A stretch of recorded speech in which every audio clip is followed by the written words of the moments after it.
Has anyone gotten a look at Lausanne's face after Podkolzin absolutely blew it up in his fight? The Oilers, they win 5-1 the first game with McDavid out of action, and everything tonight is exactly what we were hoping for as Oilers fans in the absence of Edmonton's franchise player Connor McDavid. Leon Draisaitl opening shift put the team on his back, and the team never looked back from there. He pulled everyone fell in line. They all pulled on the rope together.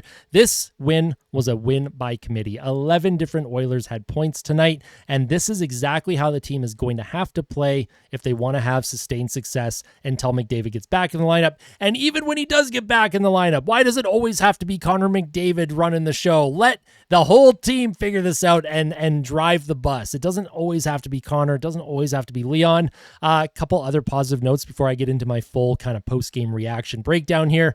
Zach Hyman off the schneid. I've been screaming in my videos for him to just shoot the puck when he gets a breakaway instead of going to that backhand. All season long, he's been going to the backhand. It was nice to see him just pick a corner and score his first of the season. Viktor Arvidsson, his first goal as an Edmonton Oiler. Really happy to see his first goal.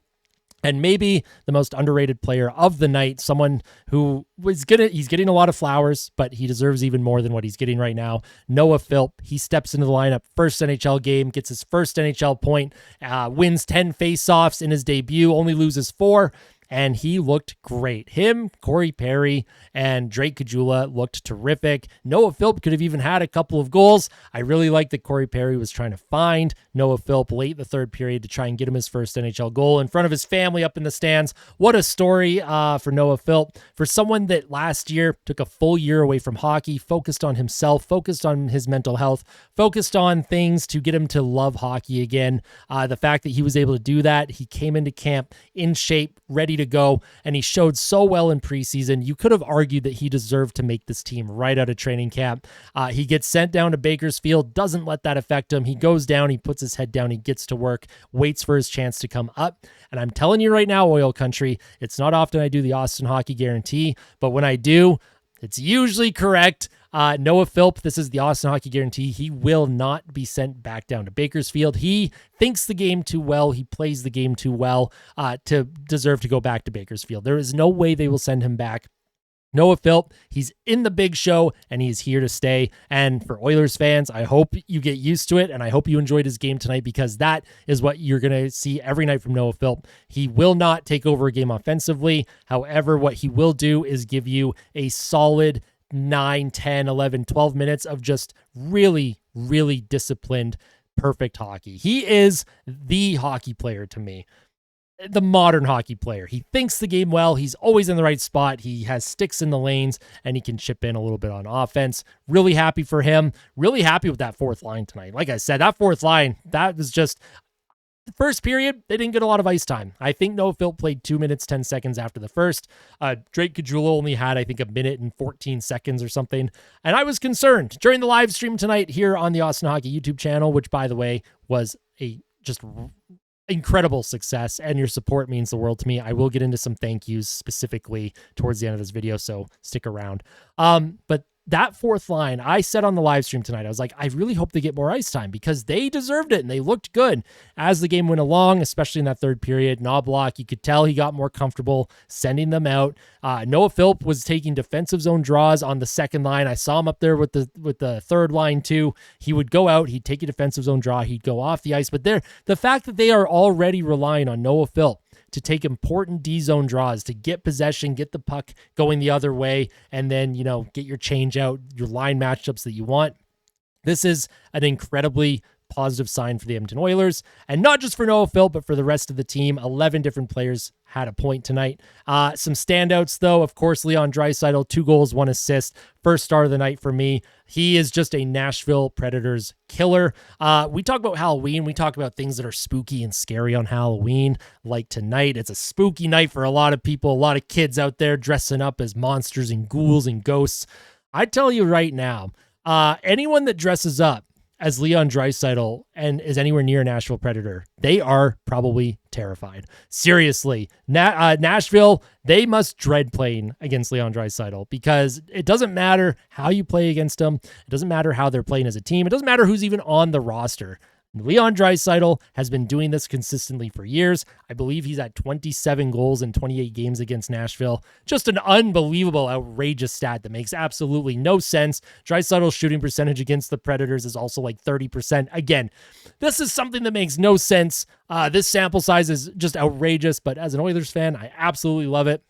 Now, Draisaitl, I did a post-game show on Game Over Edmonton with Avery from Avery Sports Show. He also writes for the Hockey News. He has a bit of an inside edge when it comes to that locker room. He has access. He's credentialed media. He has access. He talks to players. And he's someone that mentioned tonight in the Game Over Edmonton show that I did with him, co-hosting, that Draisaitl hates talking about his success against Nashville. Hates talking about it, does not like discussing it, but there's got to be something going on up in Draisaitl's brain when he wakes up on a game day knowing that they're playing Nashville.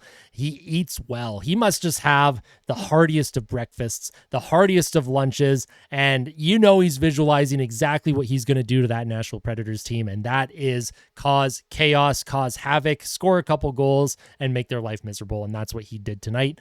Now, if there's a couple of negatives, and I don't want to talk too much about the negatives because I thought overall the Oilers played well, a couple things to clean up here. Number one, the penalty kill. Brett Kulak, he tried to throw a puck up the middle of the ice on their first penalty kill of the night. Philip Forsberg, it hits bodies in front. He takes it. He scores. It sucks to see the penalty kill continue to struggle here in Edmonton after how strong it was in the playoffs. But once that penalty kill gets going, once the penalty kill is able to find a bit of a rhythm here, I'm not going to be too concerned. The power play for Edmonton, they only had one opportunity tonight, which was a little strange because in the first 3 minutes of the game, they called two penalties. They called a penalty against Nashville fairly early, and then they called a hooking penalty on Nugent Hopkins about a minute into the Oilers power play. So it was two hooking penalties pretty early in this game. It was like 5, 6, 7 minutes in. I don't remember what the actual stat was. And I was like, oh, okay, that's the standard tonight. We're going to have a ton of power plays, a ton of goals. This is going to be a lot of fun to watch. After that, they just stopped calling penalties until the third period.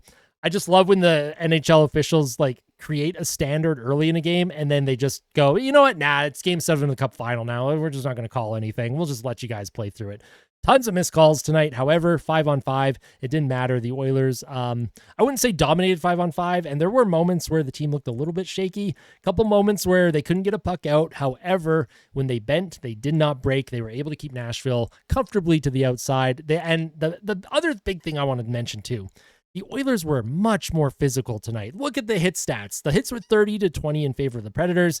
This is something that I have also been screaming about at the top of my lungs in my videos and day after podcast episodes.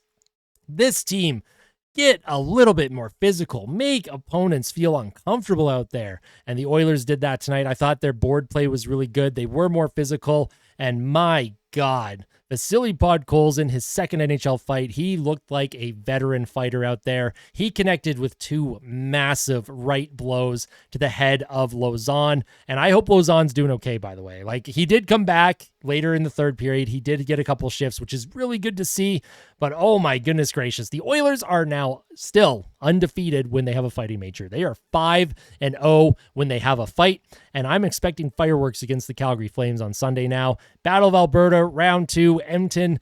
They're on the upward trend. The Calgary Flames are on the downward trend. This is going to be a great game, and if Edmonton wants to win, they got to fight. I'm all aboard the fight train now. Heading into the season, I'm like, you don't need to fight. Fighting's not that important in hockey, is it? Well, now I have a stat in front of me that says Edmonton's defeated when they fight. Let's just fight every single game. Opening face-off, drop the gloves with someone, just set the tone. Just kidding. Set the tone by scoring early like they did tonight. Arvidsson from Draisaitl and Podkolzin. Really good to see a lot of different players tonight. I thought played well. I will say one of the more underrated players, someone I think who will probably be overshadowed by other performances, Travis Dermott. I thought Travis Dermott had a really underrated game tonight. I thought him and Darnell Nurse were really good at clearing the front of the crease. Something I've noticed with the Oilers this season is a lot of teams get second and third opportunities in front of the crease area. Tonight, they were much more physical in front of their net. They were protecting the house a lot more. And I thought Nurse and Dermott looked much more comfortable together tonight than they have earlier in the season. And that's a good sign. If you're an Oilers fan, that's a good sign. This team has craved some kind of defensive depth for a long, long time. So to see that, it goes a long way. Really, really happy about that. Now, I have to acknowledge something here. We are getting into the thank yous because the support on the channel, by the way, is one thing. It's been unbelievable.